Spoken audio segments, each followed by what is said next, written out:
네, 안녕하세요. 반갑습니다. 돈만의 TV의 한동훈 대표입니다. 자, 요즘 시장이 어렵습니다만은, 그래도 이제, 새로운 어떤 돌파구들은 조금씩 보이고 있는 것 같아요. 지수도 일단, 지지를 받아줘야 될 구간에서, 좀 지지를 받아주는 모습은 있습니다. 거기에 이제 뭐 물가도 어느 정도 안정을 찾고 있는 그런 과정에 있고, 다만 이제 미국의 고용 지표가 이제 문제인데요. 그걸 떠나서 이제 최근에 이제 중국, 중국의 리오프닝 얘기들이 좀 많이 나오고 있습니다. 그래서 오늘 이제 관련된 종목들이 좀 많이 올라왔어요. 최근 이제 얼마 전부터 화장품이라던가 이런 종목들이 좀 올라와서 영상을 좀 제작해 드린 적이 있습니다.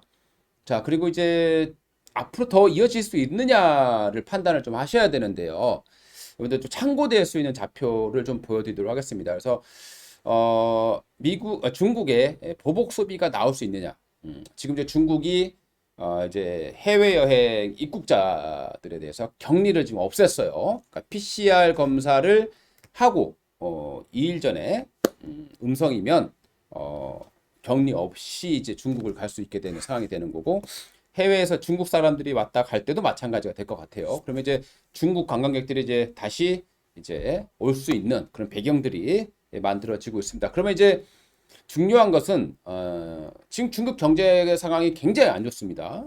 그러면 이제 보복 소비가 나타날 수 있느냐를 좀 판단해야 될 것 같은데, 거기에 대한 내용들 한번 보면서 중국의 현 주소, 경제 지표의 현 주소 한번 보면서 우리가 좀 같이 판단을 해 보도록 하겠습니다.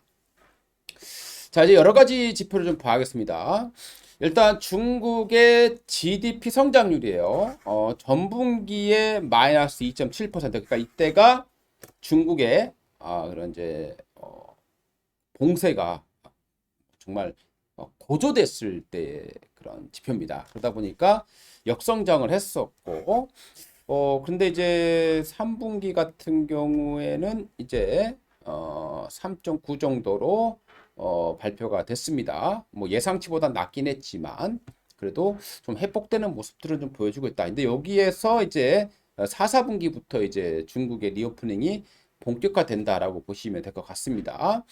자, 물가 상승률이에요. 미국의 물가 상승률은 지금 9%까지 갔다가 최근에 이제 7%대까지 내려와 있죠. 그러니까 미중 무역 전쟁에 따른 피해는 미국이 고스란히 안고 있다라고 판단이 됩니다. 물론 미국의 돈이 많이 풀린 것도 있지만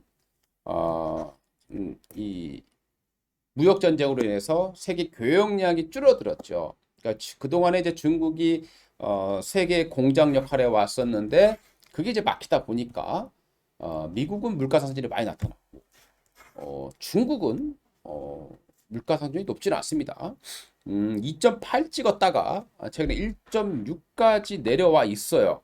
그렇기 때문에 중국으로서는 뭐 소비할 수 있는 데서는 뭐 크게 우려감이 없는 그런 모습들을 보여주고 있고요. 이 중에서 이제 물론 식품 물가 같은 경우는 좀 많이 올라왔습니다. 3.7% 올랐기 때문에 식품 가격은 좀 올라와 있다고 보시면 되겠고요. 자, 중국의 금리입니다. 계속 내려가고 있어요. 지금 세계는 금리를 올리고 있지만 일본조차도 이제 못 버티면서 물가가 올라오다 보니까 일본은 못 버티고 지금 금리를 이제 제로 마이너스 금리에서 탈출을 해야 되는 그런 상황이 되는 것 같고, 중국 같은 경우는 이제 금리가 좀 계속 내리고 있어요. 아무래도 부동산이 너무 이제 경착륙을 하다 보니까 이렇게 이제 금리를 계속 내리고 있는 그런 상황인데, 물가가 낮다 보니까 중국은 아직까지는 계속해서 이렇게 저금리를 이어갈 수 있다라고 보시면 될 것 같습니다. 자, 중국의 지급 준비율이에요. 유동성을 판단해 볼 수 있는 지급 준비율인데 20%까지 갔다가 이제 11.25%까지 내려와 있어요. 그러니까 지급 준비율이라고 하는 것은 은행에서 돈을 받았을 때 11.25%는 현금을 놔두고 나머지는 대출해 줄 수 있다라는 거죠. 그러니까 유동성을 계속 넓힐 수 있는 정책이라고 보시면 될 것 같아요. 그래서 중국은 계속해서 물가가 높지 않기 때문에 이렇게 저금리 상황에다가 돈을 풀 수 있는 지급 준비율까지 내리고 있는 그런 상황이라고 보시면 될 거예요. 그러니까 돈은 풍부하다. 중국에서는 이렇게 보시면 되겠습니다. 자, 중국의 무역 수지를 보시게 되면요. 최근에 이제 조금 줄긴 했지만 뭐 나쁘지 않아요. 2020년, 21년 초반에 조금 어려웠다가 22년 들어서는 뭐 나쁘지 않은 모습들을 보여주고 있습니다. 무역 수지는 뭐 견조하다. 이렇게 보시면 될 것 같고요. 자, GDP 대비해서 정부 부채 수준입니다. 요게 조금 굉장히 과도하죠. 그러니까 중국이 역시 우리나라와 마찬가지로 우리나라는 이제 가계 부채가 많이 급증했고 중국 같은 경우는 이제 정부 부채 GDP 대비해서 정부 부채가 10년 사이에 2배가 급증해 있습니다. 이런 부분들은 아무래도 장기적으로 봤을 때는 조금 리스크 요인이 된다라고 보시면 되겠고요. 근데 이런 부분들은 정부 부분에 있다 이렇게 보시면 되겠고 제조 PMI 지수를 보시게 되면요. 지금 50 아래로 내려와 있어요. 이건 아무래도 코로나 봉쇄 때문이다. 이렇게 보시면 되겠고요. 그동안에 이제 중국이 이 50 이하를 기록했던 적이 2013년, 14년, 15년 뭐 이렇게 있었어요. 그리고 지금 최근에 이제 쭉 빠졌다가 그리고 또 이번에 또 쭉 빠졌다가 여전히 계속 안 좋은 모습을 보여주고 있는데 최근에 조금 반등하고 있죠. 여기에다가 이제 코로나 봉쇄가 완화되면은 이 PMI 지수는 52로 올라가게 될 것이다 라고 보시면 되겠고요. 중국의 세금 부분은요. 중국의 세금 같은 경우는 법인세가 우리나라 비슷합니다. 25%. 그리고 개인 소득세율이 꽤 높아요. 45%입니다. 그리고 중국의 연간 임금 수준인데요. 이게 이제 10만 위안을 돌파했습니다. 우리나라 돈으로 1,800여만 원이 될 것 같아요. 계속해서 올라가고 있죠. 그러니까 이렇게 중국의 임금이 올라가다 보니까 이제 우리가 이제 그동안에 노려왔던 이 골디락스라는 이 경제 상황은 쉽지 않다. 이렇게 예약해 보실 수 있겠죠. 자, 그리고 이제 중국의 이제 외환 보유고입니다. 3조 달러 정도를 만들어내고 있습니다. 자, 4조 달러까지 갔었다가요. 굉장히 많이 줄었어요. 그러니까 중국 같은 경우에 이제 시진핑 리스크, 그리고 이제 중국 봉쇄, 그리고 미국의 중국 그 경제 공격, 뭐 이런 부분에서 본다라면 외국인 자금들이 조금 중국에서 좀 이탈했었다. 이렇게 우리가 예측해 볼 수 있을 것 같습니다. 뭐 추가적으로 이제 감소하지는 않고 있는 그런 모습이고요. 중국의 대외 부채예요. 중국이 이제 해외에서 빌린 부채가 되겠죠. 굉장히 많이 급증을 했습니다. 그러니까 뭐 이 부분은 정부 부채가 급증한 것과 똑같은 맥락이라고 보시면 될 것 같아요. 그러니까 우리가 요약을 해보시면요. 중국의 국가 부채는 문제예요. 그런데 소비와 관련되어 있는 유동성 측면에서는 긍정적이다. 이렇게 보시면 되겠고요. 중국의 금 보유량 1948톤입니다. 계단식으로 계속 증가를 하고 있죠. 중국이 금을 굉장히 많이 사 모았다라고 보시면 되겠죠. 대외 부채는 많이 있지만 그만큼 또 금을 많이 가지고 있고 또 미국의 국채도 많이 가지고 있기 때문에 쉽게 흔들리진 않는 그런 것들을 보여주고 있고요. 자, 중국의 재정입니다. 수입보다 지출이 훨씬 좀 많이 증가를 했어요. 그렇기 때문에 그 이유는 아무래도 뭐 코로나 봉쇄 때문이다 보시면 되겠고요. 그 다음에 이제 중국의 재고 부분인데요. 재고. 우리나라는 재고가 지금 많이 늘어나 있습니다. 미국도 최근에 재고가 증가하고 있고요. 근데 중국 같은 경우도 최근에 재고가 늘었습니다. 근데 이때는 코로나로 인해서 생산이 급감했던 시기였기 때문에 있는 걸 갖다 썼겠죠. 그래서 재고가 많이 줄었습니다. 최근에 이제 다시 재고가 늘어나고 있는 모습이죠. 하지만 뭐 이전에 나타났던 그 평년적인 부분과 뭐 크게 나쁘지 않아요. 그렇기 때문에 뭐 재고 부분에서는 우려할 정도의 수준은 아니다. 이렇게 봐야 될 것 같고요. 중국 기업들의 수익입니다. 뭐 계속해서 꾸준하게 회복을 해주고 있다. 이렇게 보시면 될 것 같고요. 자, 그리고 이제 중국의 소매 판매입니다. 아주 크게 역성장했죠. 뭐 이건 당연할 수밖에 없습니다. 코로나 봉쇄 때문에 역성장한 거고요. 소매 판매니까요. 사람들이 사는 거니까 활동량이 줄면 당연히 판매 줄 수밖에 없겠죠. 근데 이 부분은 이제 코로나 봉쇄를 완화하고 중국이 위드 코로나로 가게 됐을 때는 뭐 급속하게 회복될 수 있는 그런 부분을 보시면 되겠습니다. 자, 그리고 이제 중국의 가처분 소득인데요. 미국 같은 경우도 가처분 소득이 줄고 있어요. 우리나라는 가처분 소득이 급격히 줄었습니다. 그런데 중국의 가처분 소득은 계속 늘고 있다라는 거예요. 자, 이 가처분 소득이라는 게 소비와 상당히 연관성이 있는 부분이 되겠죠. 자, 그리고 중국의 GDP 대비해서 가계부채입니다.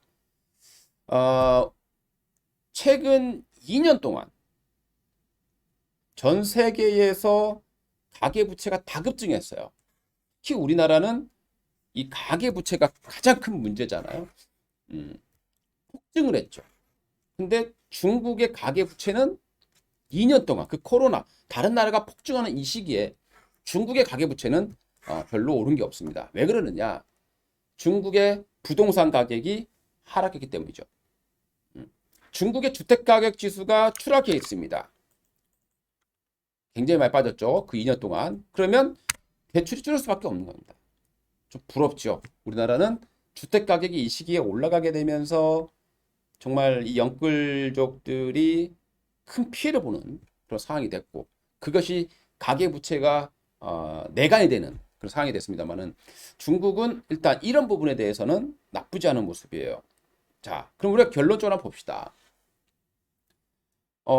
가처분 소득 괜찮고요. 중국 금리 낮습니다. 지급 준비율 낮은 상황이죠.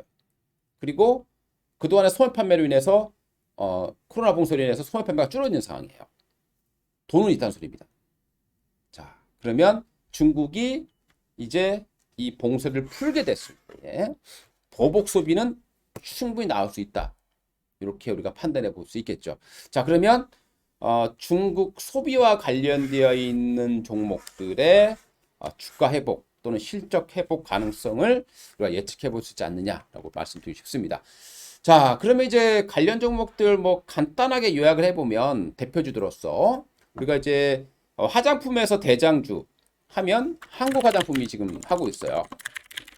한국 화장품이 약간 대장주 역할을 좀 해주고 있다. 그리고 대형주급에서는 아모레죠. 그 다음에 이제 우리 그 CDMO, ODM 관련 종목이죠. CDMO는 제약주 쪽이고 OEM 쪽에서는 코스맥스라는 업체가 뭐 단연 가장 좋은 모습들을 보여주고 있습니다. 워낙 많이 빠졌어요. 그렇기 때문에 반등할 수 있는 조건들이 만들어진다라면 많이 올라올 수 있겠죠. 물론 지금은 약간 부담될 수도 있습니다. 자, 그리고 우리가 이제 관광 쪽을 좀 보셔야 될 것 같아요. 그러니까 화장품 쪽은 좀 많이 올라왔습니다. 우리나라에서 이미 마스크를 해제하고 했기 때문에. 자, 그럼 관광 쪽이 있겠죠. 그럼 관광 쪽에서는 우리가 대표적으로 뭐 신세계, 호텔 신라가 되겠습니다. 뭐 최근에 조금 올라오고 있는 모습들 보여주고 있고요. 그다음에 글로벌 텍스프리라는 기업이 있어요. 글로벌 텍스프리. 좋습니다. 글로벌 텍스프리야말로 외국인 특히 중국 관광객들이 들어왔을 때 가장 이제 회복을 해서 이제서야 이제 중국 관광객이 이제 중국이 PCR 규제가 이제 완화되고 격리가 해제된다라면 이제 해외 여행도 할 수 있게 될 것이고 이렇게 됐을 때 글로벌 텍스프리 뭐 그때 왜 뭐 롯데 관광 호텔 그 외에 뭐 서부 T&D라는 기업도 호텔과 좀 관련이 되어 있는 기업이 되겠죠. 그리고 뭐 우리가 또 봤을 때 밥솥이라든가 이런 것도 있을 것이고 다시 이제 중국의 어떤 그런 회복 좀 기대해 볼 수 있는 상황이 되는 것 같습니다. 뭐 이 외에도 많은 종목들이 있어요. 시간 관계상 짧게 마감하도록 하겠고요. 이 종목에 대해서 여러분들이 좀 리오프닝 중국 리오프닝 관련주가 궁금하다.